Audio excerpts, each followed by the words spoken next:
Assalamualaikum warahmatullahi wabarakatuh dan selamat pagi. Okey, hari ini cikgu akan terangkan 2.2 ya, struktur utama pertukaran gas. Okey, struktur utama pertukaran gas dalam tumbuhan adalah daun. Okey, apa organ utama pertukaran gas adalah daun.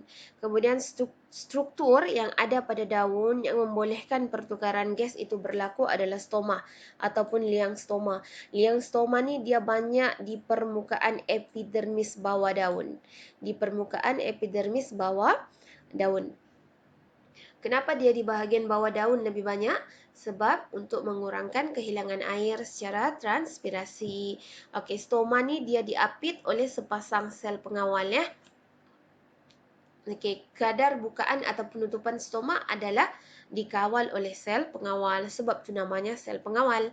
Okey, sel pengawal ni dia ada kloroplas. Bila ada kloroplas maksudnya dia akan menjalankan fotosintesis. Okey. Okey, ada dua faktor yang akan mempengaruhi pengambilan ada dua faktor yang akan mempengaruhi pembukaan atau penutupan stoma. Yang pertama adalah pengambilan ion kalium oleh sel pengawal dan yang kedua adalah kepekatan sukrosa dalam subsel pengawal. Okey. Okey, sebelum cikgu terlupa, pertukaran gas ni ada dua keadaan ataupun ada dua proses di mana pertukaran gas berlakulah di dalam tumbuhan ni. Yang pertama adalah respirasi. Okey, proses respirasi dan yang kedua adalah fotosintesis. Okey, kalau respirasi, tumbuhan akan menyerap oksigen dan akan membebaskan karbon dioksida. Kalau fotosintesis, tumbuhan akan menyerap karbon dioksida dan membebaskan oksigen.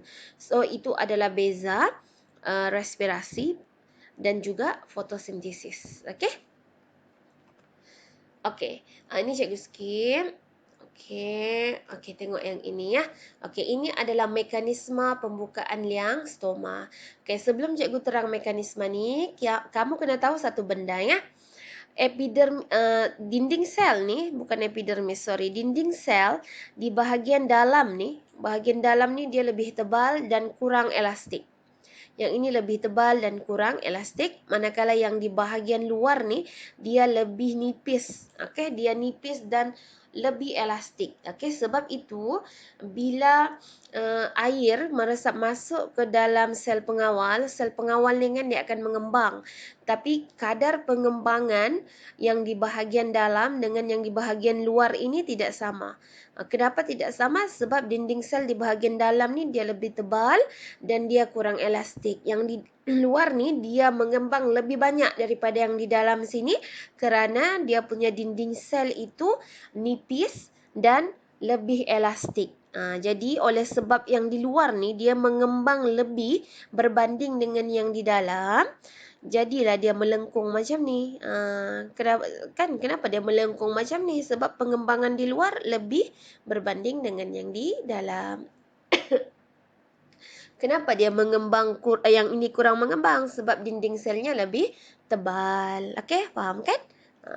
Okey, so kita tengok macam mana liang stoma ni boleh terbuka.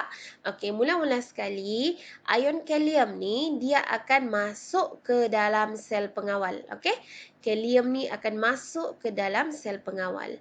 Okey, bila ion kalium masuk, keupayaan larutan di dalam sel pengawal ni akan meningkat. Okey, apa maksud keupayaan larutan?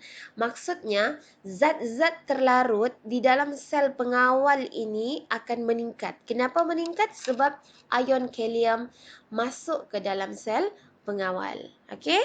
Kemudian, dalam masa yang sama, keupayaan air di dalam sel pengawal ini berkurang, menurun ya. Keupayaan air di dalam sel pengawal ini menurun. Jadi maksudnya sel pengawal ini dia jadi hyper,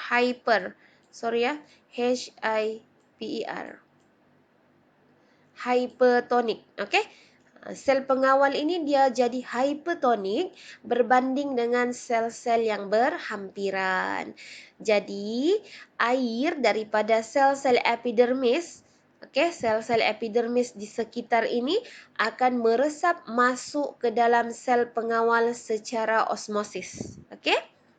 Air daripada sel-sel epidermis ni akan meresap masuk ke dalam sel pengawal secara osmosis. Okey, jadi sel pengawal akan menjadi segah. Okey? Sel pengawal akan menjadi segah. Menjadi segah maksudnya sel pengawal tu dia akan expand. Kenapa dia boleh expand? Sebab vocule tadi air meresap masuk ke dalam vocule kan. So vocule akan expand. Vocule akan mengembang. So vocule akan tolak cytoplasma dan membran sel ke arah dinding sel. So dinding sel pun dia akan tolak lah. Okey. Tadi kenapa dia boleh melengkung macam ni? Cikgu sudah terangkan kan? Sebab di dalam ni dia lebih tebal, kurang elastik. So dia mengembang sikit je. Yang di luar tu dia mengembang lebih banyak. Kenapa? Sebab dia punya dinding sel nipis dan lebih elastik. Sebab itulah dia melengkung macam ni. Jadi stoma ni pun terbuka lah. Okey, itu cerita pasal ion kalium. Okey. Dalam masa yang sama, bila keamatan cahaya tinggi, fotosintesis akan berlaku. Keamatan cahaya tinggi maksudnya ada cahaya lah. Dan kadar fotosintesis tu dia bergantung kepada keamatan cahaya. Kalau keamatan cahaya tinggi, kadar fotosintesis lebih tinggi. Tapi kalau keamatan cahaya rendah, kadar fotosintesis lebih rendah. Tapi asal ada cahaya, memang fotosintesis akan berlaku. Okey? Okey, bila fotosintesis berlaku, fotosintesis akan menghasilkan bahan organik kan? Okey, sukrosa lah. Okey, sukrosa di dalam bila fotosintesis berlaku, sukrosa di dalam sel pengawal ni pun akan bertambah. Okey, sukrosa di dalam sel pengawal pun akan bertambah. Bila sukrosa di dalam sel pengawal bertambah, maksudnya keupayaan air di dalam sel pengawal tu akan lagi menurun. Tadi sudah turun kan oleh ion kalium. Jadi bila berlaku fotosintesis, ada sukrosa di dalam sel pengawal, keupayaan air tu turun lagi. Okey, keupayaan air itu akan menurun. Okey, faham kan maksud keupayaan air menurun tu? Maksudnya molekul air di dalam tu dia berkurang, dia menurun. Maksudnya zat terlarut di dalam tu bertambah. Jadi molekul air tu akan kuranglah jika dibandingkan dengan zat terlarut. Itu maksud keupayaan air menurun. Ataupun keupayaan air rendah, keupayaan air ini menurun, maksudnya larutan itu adalah hypertonik. Okey, sorry. Susah cikgu menulis. Nanti cikgu beli pen ya. Okey, hypertonik. Okey, dia hypertonik. Jadi, bila sel pengawal ni hypertonik, cikgu ulang sekali lagi, bila sel pengawal ni ada ion kalium, okey, bila ada sukrosa banyak di dalam sel pengawal disebabkan oleh kadar fotosintesis yang tinggi sebab ada cahaya, jadi keupayaan air di dalam ni akan menurun. Keupayaan air akan menurun, maksudnya sel pengawal ni dia hypertonik berbanding dengan sel-sel epidermis di sekeliling sel pengawal. Jadi molekul air daripada sel-sel epidermis ni akan meresap masuk ke dalam sel pengawal secara osmosis. Sel pengawal pun akan menjadi segah dan akan melengkung keluar. Kenapa dia melengkung keluar? Sudah tahu tadi kan? Cikgu ulang lagi.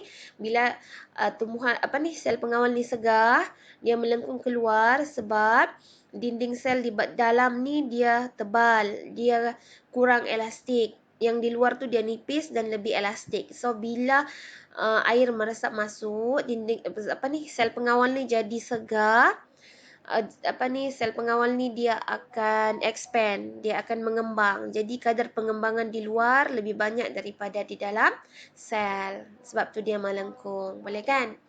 Okey, seterusnya kita tengok mekanisme penutupan liang stoma pula. Kenapa dia boleh tertutup? Sama juga dua faktor yang mempengaruhi pengambilan ion kalium dan juga kepekatan sukrosa di dalam subsel pengawal. Okey, ion kalium akan bergerak keluar. Okey, bila ion kalium bergerak keluar, keupayaan larutan di dalam sel pengawal ini akan menurun.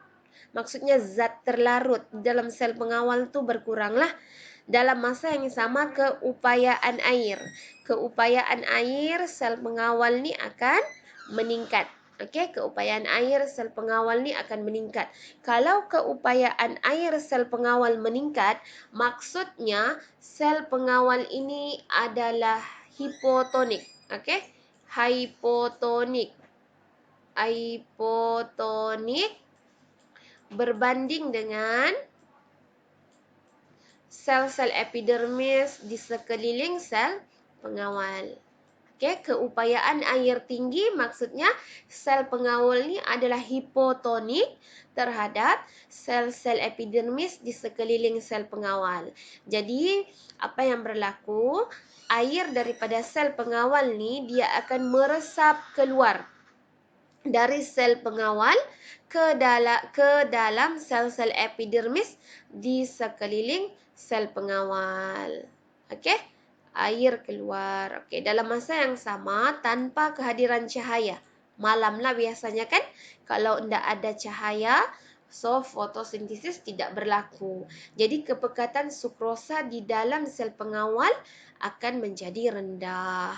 Okey, so bila jadi rendah, keupayaan air di dalam sel pengawal pun akan meningkat. Okey, keupayaan air tinggi, keupayaan air meningkat, maksudnya sel pengawal itu adalah hipotonik terhadap sel-sel epidermis di sekeliling sel pengawal. Jadi, air akan meresap keluar daripada sel pengawal ke sel-sel epidermis di sekeliling sel pengawal secara osmosis. Okey, meresap keluar secara osmosis. Okey, jadi bila air meresap keluar secara osmosis daripada sel pengawal akan menjadi flaccid. Okey, sel pengawal akan menjadi flaccid. Okey, dia menjadi flaccid dan liang stoma akan tertutup. Bila dia flaccid, dia tidak melengkung, sudah kan? So, liang stoma ni akan tertutup. Okey? Okey, ini cikgu sudah terangkan. Okey, kekurangan air. Ini pun cikgu sudah terangkan ya. Okey, flaccid tu dia keadaan normal lah. Keadaan normal. Bukanlah dia layu. Flaccid tu dia tidak layu. Flaccid tu dia dalam keadaan normal. Tapi kalau kehilangan air itu berlebihan, barulah tumbuhan tu akan jadi layu ya. Itu kita panggil sebagai plasmolisis. Plasmolisis. Okey, plasmolisis. Okey, masa bila liang stoma tu akan tertutup? Satu, pada waktu malam lah. Sebab kadar fotosintesis tiada kan? Okey, lepas tu bila dalam keadaan yang layu. Bila keadaan yang layu, stoma tu dia akan tertutup untuk mengurangkan kehilangan air ya. Okey, tumbuhan layu ni kita panggil plasmolisis, okey? Tapi tumbuhan ni kan, dia kan ada dinding sel. So bila jadi dia punya bentuk tu dia layu lah, tapi bentuknya tu masih juga begitu kan. So bila kita rendam balik, di dalam air, ataupun kalau tumbuhan kan bunga ke layu, kita siram balik, beberapa jam kemudian dia akan balik kan. Itu kita panggil diplasmolisis. Itu tahu sudah kan? Okey, itu sahaja. Nanti cikgu bagi latihan ya. Okey, kalau ada apa-apa yang tidak faham, boleh tanya dengan cikgu lah. Okey, sekian. Terima kasih.